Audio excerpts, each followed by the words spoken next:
മലയാളത്തിലെ പ്രശസ്ത ചെറുകഥാകൃത്തായിരുന്ന ശ്രീ കാരൂർ നീലകണ്ഠപിള്ള തന്റെ അധ്യാപന ജീവിതകാലത്തെ അനുഭവങ്ങളിൽ നിന്ന് അടർത്തിയെടുത്ത ഒരു ചെറുകഥയെ ആസ്പദമാക്കി രചിക്കപ്പെട്ടിട്ടുള്ള ഈ ലഘുനാടകത്തിലെ അഭിനയ മുഹൂർത്തങ്ങൾ ഏകദേശം 70 വർഷങ്ങൾക്ക് മുമ്പ് കേരളത്തിൽ നിലനിന്നിരുന്ന വിദ്യാഭ്യാസ സംവിധാനത്തിന്റെയും അന്നത്തെ അധ്യാപകരുടെ ജീവിത സാഹചര്യങ്ങളുടെയും നേർക്കാഴ്ചകളാണ്. അന്ന് ദാരിദ്ര്യം അധ്യാപകരെ മാത്രമല്ല സമൂഹത്തിന്റെ എല്ലാ മേഖലകളെയും ബാധിച്ചിരുന്നു എന്ന വസ്തുത മറക്കുന്നു. ഈ കഥാതത്വവിനെ ആനുകാലികമായി സമൂഹത്തിൽ നടക്കുന്ന സംഭവ വികാസങ്ങളുടെ വെളിച്ചത്തിൽ വിലയിരുത്തപ്പെടുമെന്ന് പ്രത്യാശിച്ചുകൊണ്ട് നാടകം ആരംഭിക്കുന്നു.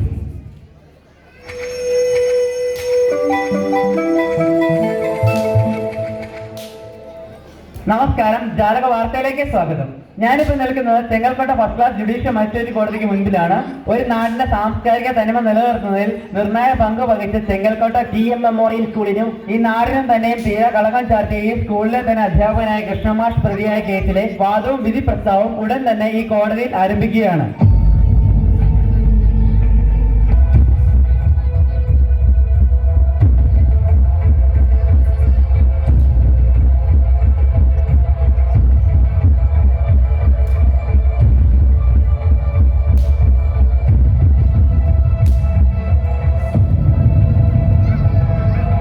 ക്രൈം നമ്പർ 324/2020 പ്രതി കൃഷ്ണൻ താമരശ്ശേരി.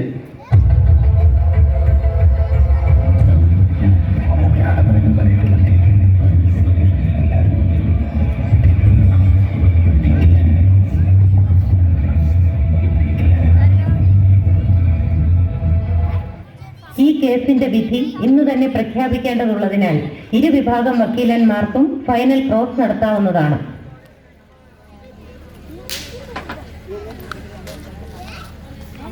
യുവർ ഓണർ, അധ്യാപക വൃത്തി എന്നത് പരിപാവനമായ ഒരു കർമ്മമാണ്. കേവലം ഒരു ഉപജീവന മാർഗം എന്നതിലുപരി അങ്ങേയറ്റം സത്യസന്ധതയും മൂല്യബോധവും അർപ്പണ മനോഭാവവും സ്വയം പുലർത്തുകയും വിദ്യാർത്ഥികൾക്ക് പകർന്നു കൊടുക്കുകയും ചെയ്യേണ്ടവനാണ് ഒരു അധ്യാപകൻ. മാതാ, പിതാ, ഗുരു, ദൈവം എന്ന ആർഷ ഭാരത സംസ്കാരത്തിന്റെ വെളിച്ചത്തിൽ അധ്യാപകന് ഈശ്വര തുല്യമായ സ്ഥാനമാണെന്ന് ഈ അവസരത്തിൽ അനുസ്മരിക്കുകയാണ്. തെറ്റും ശരിയും ബോധ്യപ്പെടുത്തി തന്റെ ജീവിതം തന്നെ മാതൃകയാക്കി വിദ്യാർത്ഥികളുടെ മുമ്പിൽ പ്രകാശം വരുത്തുന്ന കിടാവിളക്കായി ജ്വലിച്ചു നിൽക്കേണ്ട അധ്യാപകൻ തന്നെ സാധാരണക്കാർ പോലും ചെയ്യാൻ മടിക്കുന്ന കുറ്റകൃത്യം ചെയ്തു എന്നുള്ളത് വ്യക്തമായ തെളിവുകളുടെയും സാക്ഷിമൊഴികളുടെയും അടിസ്ഥാനത്തിൽ സംശയലേശമന്യേ തെളിയിക്കപ്പെട്ടിരിക്കുന്നതിനാലും പ്രതിയുടെ പ്രവൃത്തിക്ക് മറ്റൊരു ന്യായീകരണവും ഇല്ലാത്തതിനാലും ഇയാൾ ചെയ്ത കുറ്റകൃത്യത്തിന് ഇന്ത്യൻ നീതിന്യായ വ്യവസ്ഥ അനുസരിച്ച് ലഭിക്കാവുന്ന പരമാവധി ശിക്ഷ നൽകുന്നതോടൊപ്പം തന്നെ ഇയാളെ സർവീസിൽ നിന്ന് പിരിച്ചുവിടുന്നതിനുള്ള നടപടി സ്വീകരിക്കണമെന്ന് ബഹുമാനപ്പെട്ട കോടതിയോട് ഞാൻ താഴ്മയായി അപേക്ഷിക്കുന്നു. പ്രതിഭാഗം വക്കീലിന് എന്തെങ്കിലും ബോധിപ്പിക്കാനുണ്ടോ? അധ്യാപക വൃത്തിയെക്കുറിച്ചും അതിന്റെ മഹത്വത്തെക്കുറിച്ചും വാദിഭാഗം വക്കീൽ പറഞ്ഞ അഭിപ്രായത്തോട് ഞാൻ 100% യോജിക്കുന്നു. എന്നാൽ ഒരു പ്രത്യേക സാഹചര്യത്തിൽ ഒരു വ്യക്തിക്ക് സംഭവിച്ച ചെറിയ പാളിച്ചയെ പർവ്വതീകരിച്ച് അദ്ദേഹം മുൻപ് ചെയ്ത സത്പ്രവൃത്തികളെ പാടെ തമസ്കരിച്ച് അദ്ദേഹത്തിന്റെ ഭാവി നഷ്ടപ്പെടുത്താനുള്ള ശ്രമത്തോട് എനിക്ക് യോജിക്കാൻ കഴിയില്ല. ഒരു പ്രതി കുറ്റക്കാരനാണോ അല്ലയോ എന്ന് കോടതി തീരുമാനിക്കുന്നതിന് മുമ്പ് തന്നെ അവരെ പ്രതിക്കൂട്ടിൽ നിർത്താനുള്ള സമൂഹത്തിന്റെയും മാധ്യമങ്ങളുടെയും വ്യഗ്രതയാണ് വാദിഭാഗം വക്കീലിന്റെ വാക്കുകളിൽ പ്രതിഫലിക്കുന്നത്. Objection your honour. Objection sustained. ഓരോ കുറ്റകൃത്യവും സമൂഹത്തിന് പുതിയൊരു പാഠപുസ്തകമാണ്. സമൂഹ മനസ്സാക്ഷിക്ക് തെറ്റെന്ന് തോന്നുന്ന ഏത് പ്രശ്നവും ചർച്ച ചെയ്യാനും വിമർശിക്കുവാനുമുള്ള സ്വാതന്ത്ര്യം വ്യക്തികൾക്കും മാധ്യമങ്ങൾക്കും ഉണ്ട് എന്ന സത്യം വിസ്മരിച്ചുകൂടാ. അവിടെ അധ്യാപകനെന്നോ സാധാരണക്കാരനെന്നോ വ്യത്യാസമില്ല. കുറ്റകൃത്യങ്ങൾ സമൂഹമാറ്റത്തിന് കാരണമാകുന്നു എന്ന ചൊല്ല് എത്രമാത്രം അർത്ഥവത്താണെന്ന് പ്രതിഭാഗം വക്കീൽ മറന്നുപോകുന്നതിൽ ഞാൻ ലജ്ജിക്കുന്നു. ഏത് പ്രശ്നവും ചർച്ച ചെയ്യുവാനുള്ള സ്വാതന്ത്ര്യം സമൂഹത്തിനുണ്ട് എന്ന സത്യം ഞാൻ നിഷേധിക്കുന്നില്ല. എന്നാൽ വിദൂരമായ സത്യത്തെ സ്പർശിക്കാൻ പോലും കൂട്ടാക്കാതെ സമൂഹത്തിൽ നടക്കുന്ന അഭിപ്രായ പ്രകടനങ്ങൾ കോടതിയുടെ സുതാര്യതയെ പോലും സ്വാധീനിച്ചിട്ടുള്ള എത്രയോ ഉദാഹരണങ്ങൾ നമുക്ക് ചൂണ്ടിക്കാണിക്കാനാവും. ഇത്തരുണത്തിൽ പ്രതി എന്നാരോപിക്കപ്പെടുന്ന കൃഷ്ണൻ മാഷ് തന്റെ തൊഴിലിനോട് എത്രമാത്രം ആത്മാർത്ഥതയുള്ളവരും തന്റെ വിദ്യാലയത്തിലെ കുട്ടികളെ സ്വന്തം മക്കളെ പോലെ കരുതുന്നവരും ആയിരുന്നെന്നും അദ്ദേഹത്തെ ഈ അവസ്ഥയിൽ എത്തിച്ചതിന് പിന്നിലുള്ള കാരണങ്ങൾ എന്താണെന്നറിയുന്നതിന് ഉപോത്ബലകമായ ഈ ദൃശ്യങ്ങൾ ബഹുമാനപ്പെട്ട കോടതി നിരീക്ഷിച്ച് അദ്ദേഹത്തിന്റെ നിരപരാധിത്വം ബോധ്യപ്പെട്ട് ശിക്ഷയിൽ നിന്ന് ഇളവ് നൽകണമെന്ന് താഴ്മയായി ഞാൻ അപേക്ഷിക്കുന്നു.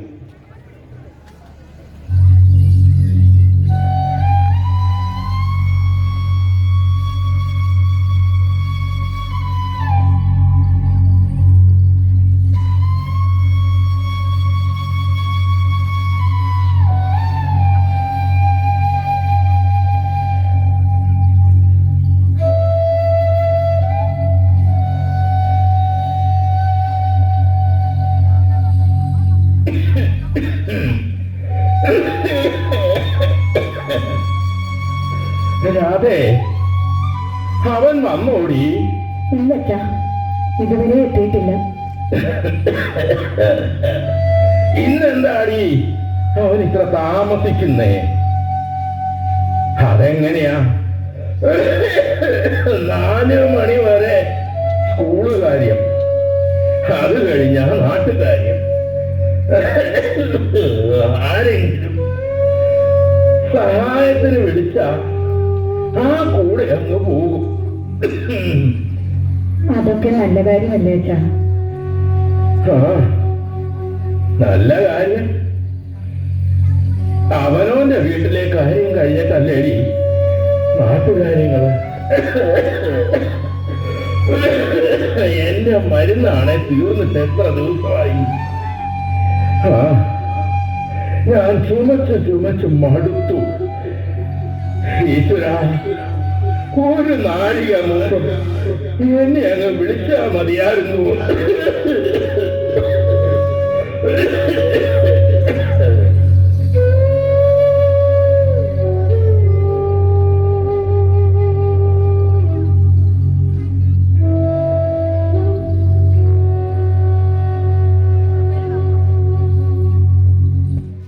ഇന്നെന്താ ഇത്ര വൈകിയേ?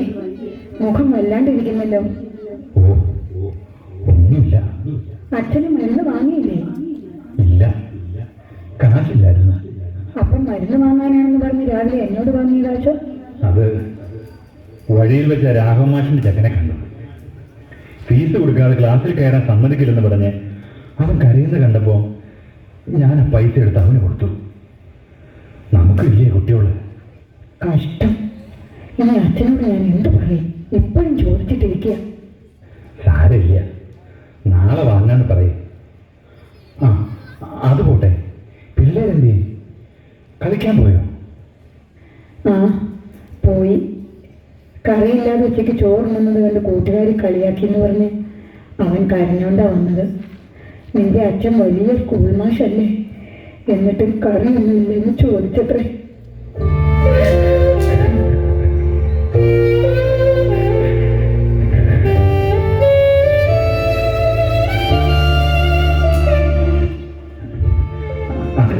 അതിന് നീ എന്തിനാ കരയുന്നേ? ഈ ശമ്പളം കിട്ടുമ്പോ എല്ലാം ശരിയാകുന്നേ. നിങ്ങൾക്ക് മാനേജരോട് ശമ്പളം ചോദിക്കായിരുന്നല്ലേ? ചോദിച്ചു. സർക്കാരിൽ നിന്ന് ഗ്രാന്റ് കിട്ടിയില്ല പോലും. കാശില്ല. വേണ തൊടിയിലെ പ്ലാവിന്ന് 2 ചക്ക ഇട്ടോളാം. അങ്ങയുടെ വീട്ടിൽ നിന്ന് വല്ലപ്പോഴും കിട്ടുന്ന ചക്ക കൊണ്ട് ഈ വീട്ടിലെ ദാരിദ്ര്യം മാറുമോ? പറഞ്ഞിട്ട് എന്താ കാര്യം? മാനേജറെ ധിക്കരിക്കാൻ മാഷുമാർക്കാവോ? ഏട്ടൻ സ്കൂളിൽ ചോറ് കൊണ്ടുപോയിട്ട് എത്ര ദിവസമായി?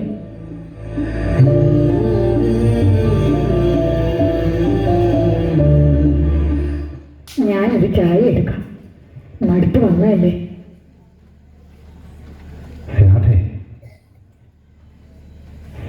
എനിക്ക് നിന്നോടൊരു കാര്യം പറയാനുണ്ട്. എന്താ? ആ മാനേജരുമായി വഴക്കോ മറ്റോ ഉണ്ടായോ? ഇല്ല, എനിക്കിന്ന് രാവിലെ മുതൽ വല്ലാത്ത വിശപ്പായിരുന്നു. ഉച്ചയായപ്പോ തല കറങ്ങുന്ന പോലെ തോന്നി. എന്നിട്ടോ? ആശുപത്രിയിൽ പോയില്ലേ? കൊള്ളാം, വിശപ്പിനുള്ള മരുന്ന് ആശുപത്രി കിട്ടുമോ? ഏട്ടൻ പിന്നെ എന്ത് ചെയ്തു? കണ്ണിൽ ഇരുട്ട് കയറാൻ തുടങ്ങിയപ്പോ ഞാനൊരു കുട്ടിയുടെ ചോരെടുത്തുണ്ടു.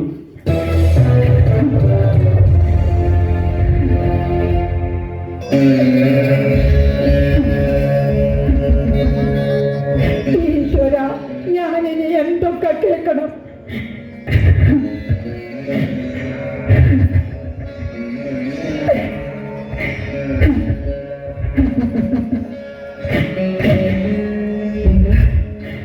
ഇങ്ങനെ ചെയ്തത് ആരെങ്കിലും കണ്ടോ? ഇല്ല. പക്ഷേ ചോറ് നഷ്ടപ്പെട്ട കുട്ടി പോയി ഹെഡ് മാസ്റ്ററോട് പരാതി പറഞ്ഞു. അവന് രാവിലെ ഒന്നും കഴിക്കാതെ വന്നതുപോലും. ഹെഡ് മാസ്റ്റർ കുട്ടികളെ വിളിച്ച് ചോദ്യം ചെയ്തു. ചോറ് മോഷ്ടിച്ചത് ഒരിക്കലും ചെയ്യാൻ പാടില്ലാത്ത കുറ്റമാണെന്ന് പറഞ്ഞു. അയ്യോ, കഷ്ടം.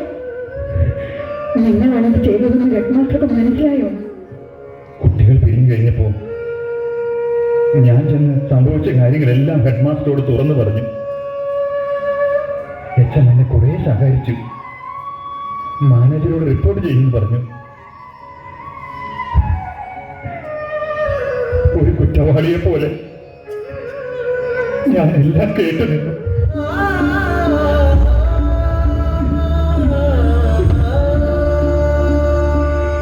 ഏട്ടൻ ഇങ്ങനെ വിഷമിച്ചിട്ട് എന്താ കാര്യം? സാരമില്ല, വന്നു പോയില്ലേ. ആ കുട്ടിയുടെ വീട്ടുകാർ പരാതി കൊടുത്തിട്ടുണ്ടെന്ന് ചായക്കടക്കാരൻ കുഞ്ഞിരാമൻ പറയുന്നു കേട്ടു. എന്റെ കൃഷ്ണ, ഒരു പിടി ചോറെടുത്ത് തിന്നാൻ എന്റെ ഏട്ടൻ.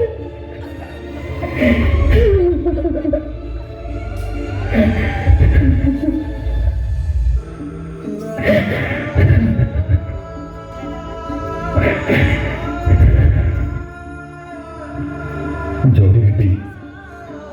നാളിതുവരെ ആത്മാർത്ഥമായി സ്കൂളിന് വേണ്ടി പ്രവർത്തിച്ചു. പറ്റുന്ന പോലെ മറ്റുള്ളവരെ സഹായിച്ചു. എന്നിട്ടും ദാരിദ്ര്യവും പട്ടിണി അപമാനവും മാത്രം മിച്ച. ഇനി നമ്മൾ എന്തിന് ജീവിക്കണം? നമുക്ക് മരിക്കാം.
ആയതിനാൽ ഈ കേസിനാസ്പദമായ സാഹചര്യങ്ങൾ കോടതി സമഗ്രമായി പഠിച്ചതിന്റെ വെളിച്ചത്തിൽ പ്രതിയായ കൃഷ്ണൻ മാഷ് തന്റെ തൊഴിലിനോട് ആത്മാർത്ഥതയും വിശ്വസ്തതയും പുലർത്തുന്ന വ്യക്തിയും കഷ്ടപ്പെടുന്നവരെ സഹായിക്കാൻ മനസ്സുള്ളവനും ആണെന്ന് കോടതിക്ക് ബോധ്യം വന്നിരിക്കുന്നു.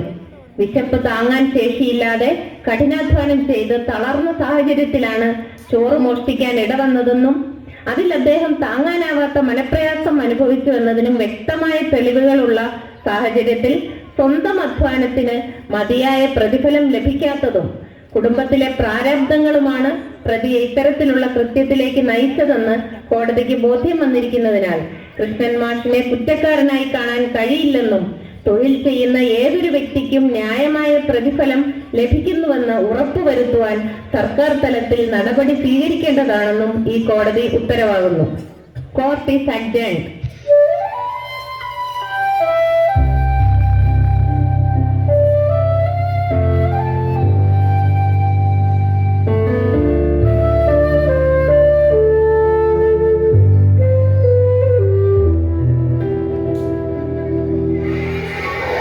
ഞാൻ എന്റെ മാതാപിതാക്കളെ ഗുരുക്കന്മാരെ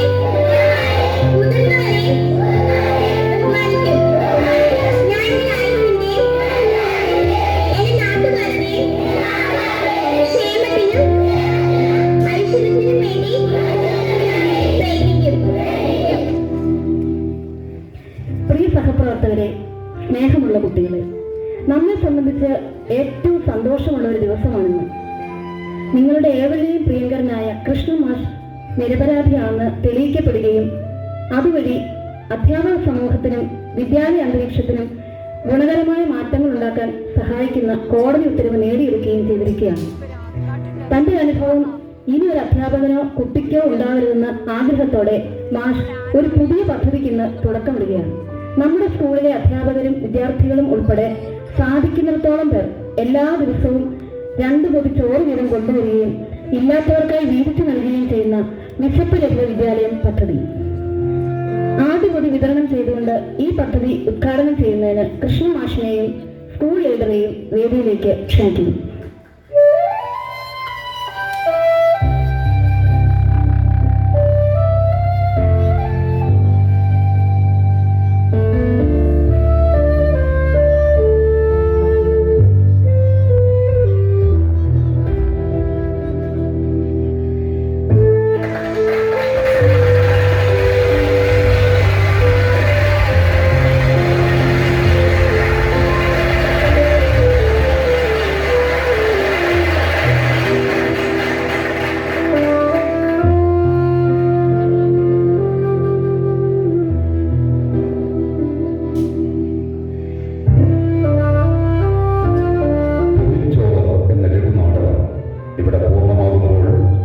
നാടകത്തിന്റെ ഭാഗമായവരെ പരിചയപ്പെടുത്തട്ടെ.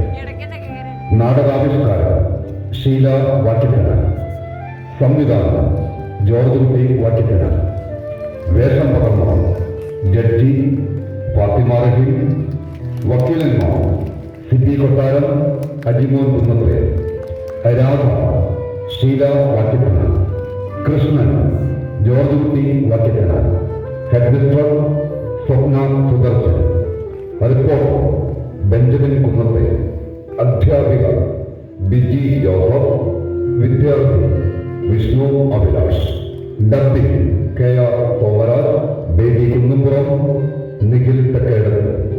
നന്ദി.